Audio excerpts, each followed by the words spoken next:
الله نحمده ونصلي على رسوله الكريم أما بعد أعوذ بالله من الشيطان الرجيم بسم الله الرحمن الرحيم আলহামদুলিল্লাহ আল্লাহ সুবহানাহু ওয়া তাআলা আমাদেরকে অনুষ্ঠানে আসার তৌফিক দান করেছেন। এজন্য আল্লাহ সুবহানাহু ওয়া তাআলার দরবারে শুকরিয়া আদায় করছি, সকলে পড়ছি আলহামদুলিল্লাহ।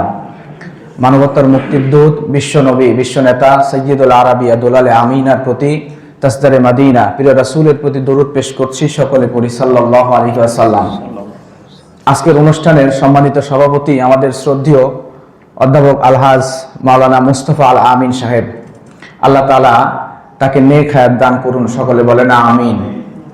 আর উপস্থিত আছেন আমাদের বিভাগীয় সম্মানিত সভাপতি আলহাজ ইসমাইল আলম আল হাসানি, এরপরে উপস্থিত আছেন আমাদের রাজশাহী জেলা সভাপতি আমাদের বড় ভাই শাহ হোসেন মোহাম্মদ বুলবুল, এরপরে জয়পুরহাট জেলা সভাপতি মাওলানা সাইদুর রহমান, সঞ্চালনায় আছেন আমাদের শ্রদ্ধেয় বড় ভাই হাফেজ মাওলানা হাবিবুর রহমান যুক্তিবাদী সহ যারা আছি আমরা সবাই বক্তা, আলিম, মুফাসসির, ওয়াইজ, সকলের জন্য আল্লাহর কাছে দোয়া করছি আল্লাহ সুবহানাহু ওয়া তাআলা আমাদের সবাইকে এভাবে একসাথে জান্নাতের মেহমান হিসেবে কবুল করুন, আমিন। আল্লাহ সুবহানাহু ওয়া তাআলা বলেন ওয়াসিফাল্লাযীনা তাকাউ রাব্বাহুম ইলাল জান্নাতি সুমারা হাত্তা ইযা জাউহা ওয়া ফুতিহাত আবওয়াবুহা ওয়া ক্বালা লাহুম খাসানাতুহা সালামুন আলাইকুম তিবতুম ফাদখুলুহা খালিদিন। আল্লাহ তাআলা বলছেন আমাদেরকে আল্লাহ এমন জান্নাত দিবেন যে জান্নাতে ফেরেশতারা জান্নাতের দরজায় আমাদের জন্য দাঁড়ায়া থাকবেন এবং আমাদেরকে বলবেন আপনাদের উপরে শান্তি বর্ষিত হোক এবং চিরস্থায়ী জান্নাতে আপনারা প্রবেশ করেন। সুবহানাল্লাহ। আল্লাহ সুবহানাহু ওয়া তাআলা আমরা যারা আলেম আছি আমাদেরকে আরেকটু বেশি অগ্রগামী করবেন।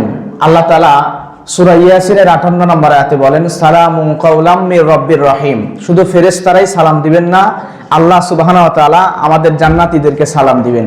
সুবহানাল্লাহ।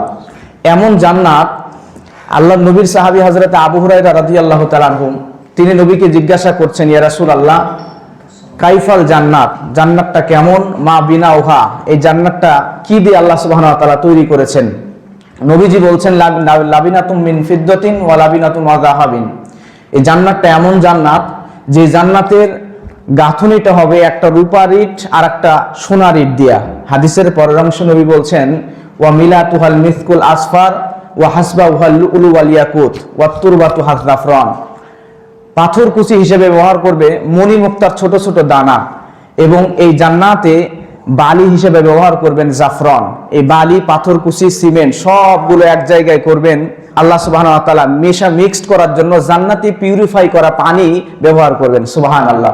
তা আমি কথাগুলো এই কারণেই বললাম, আমাদের সবার আশা, আকাঙ্ক্ষা, কামনা একটাই, আমরা সবাই জান্নাতে যেতে চাই। তা আমি সংক্ষিপ্ত কয়েকটা কথা বলবো। আল্লাহ সুবহানাহু ওয়া তাআলা আমাদেরকে, আমরা দায়ী যারা, আমরা যারা জান্নাতে যেতে চাই সবাই, আমাদেরকে কিছু কাজ করতে হবে।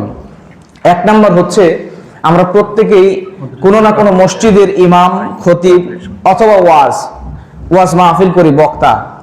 আল্লামা সাইদি রাহিমাহুল্লাহ তিনি একটা কথা বলতেন আমাদের জন্য, সেটা হচ্ছে আমরা যারা ইমাম, বক্তা, আমরা তখন সত্য সঠিক কথাগুলো বলতে পারবো। ইমামতির পাশাপাশি আমাদের আলাদা একটা পেশা থাকলে, আমাদের সম্মানিত এখানে রাজশাহী বিভাগীয় সভাপতি, নওগাঁ জেলা সভাপতি, এরপর রাজশাহী জেলা সভাপতি, মোটামুটি আরো অনেকেই আছেন বিভিন্ন মাদ্রাসার, ওনারা লেকচারার, প্রভাষক, ওনাদের গ্রহণযোগ্যতা অন্যদের তুলনায়, বক্তাদের তুলনায় অনেক বেশি।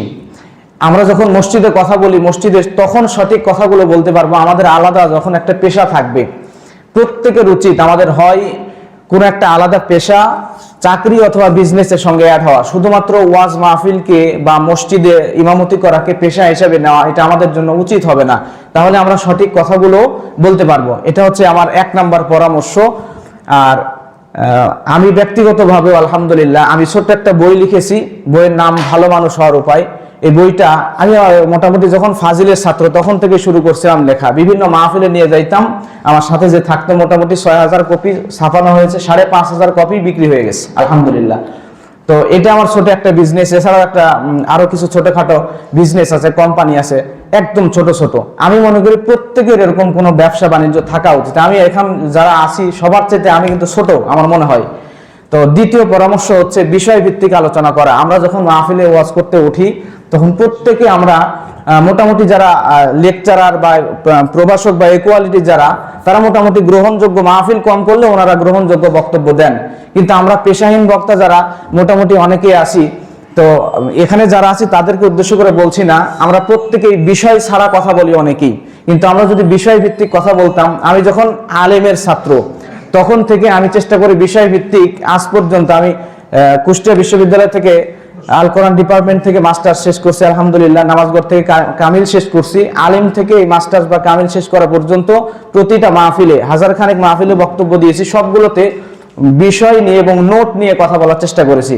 আমি আমার নোটগুলো বের করে একদিন দেখলাম মোটামুটি 114টা বিভিন্ন বিষয়ের নোট আমার কাছে অলরেডি আছে আলহামদুলিল্লাহ। আমরা যদি প্রত্যেকে এরকম করে বিষয় ভিত্তিক নোট নিয়ে কথা বলতাম, তাহলে আমাদের জন্য নিজের গ্রহণযোগ্যতা বাড়ানোর জন্য অথবা মানুষের নতুন কিছু দেওয়ার যে একটা বিষয়, এটা থাকতো। এই জন্য আমরা চেষ্টা করব প্রত্যেকেই নোট নিয়ে বিষয় ভিত্তিক কথা বলার চেষ্টা করবো ইনশাআল্লাহ। এরপরে 4র্থ নম্বর শেষ কথা, সেটা হচ্ছে আমাদের বদলগাছির সম্মানিত আরেকজন আলোচক লেকচারার রেজাউল ভাই, মাওলানা রেজাউল করিম ভাই, উনি সুন্দর একটা পরামর্শ দিয়েছেন। মিডিয়া, আমাদের প্রত্যেকের উচিত ব্যক্তিগত একটা অফিসিয়াল পেজ করা। তথ্য প্রযুক্তির জামানায় আমরা মুসলিমরা সবচেয়ে পিছিয়ে আছি। পিছিয়ে থাকার উদ্দেশ্য হচ্ছে, পিছিয়ে থাকার কারণ হচ্ছে আমরা তথ্য প্রযুক্তিতে সবার চাইতে পিছনে আছি। আমি অনেক ছোট তখন থেকে আমার ফেসবুক পেজ, ইউটিউব চ্যানেল ছিল, মানে আলিমে পড়ি তখন থেকে। এখন আমার পার্সোনাল ফেসবুক পেজের ফলোয়ার্স মোটামুটি 3,32,000। এরপরে অফিসিয়াল ইউটিউব চ্যানেলের সাবস্ক্রাইবার 5.5 লক্ষ। তো এটা আমি অনেক দিন থেকে তৈরি করে এই পর্যন্ত নিয়ে আসছি। আমাদের লোকজন যারা কাজ করছে পর্যন্ত নিয়ে আসছে আলহামদুলিল্লাহ। আমরা প্রত্যেকেই যদি কমপক্ষে ইউটিউব চ্যানেল না পারলেও একটা ফেসবুক পেজ এক একজন নিজের মতো করে তৈরি করে বিষয়ভিত্তিক আলোচনাগুলো যদি ওইখানে দিতে পারতাম, তাহলে এটা আমাদের জন্য, মানে ভবিষ্যতের জন্য ভালো কাজ করত এবং মানুষরা ভালো ভালো মেসেজগুলো পাইতো। তো আমি আর কথা বাড়াবো না। আল্লাহ সুবহানাহু ওয়া তাআলা আমাদেরকে এই কথাগুলো বোঝার তৌফিক দান করুন। আমাকে সহ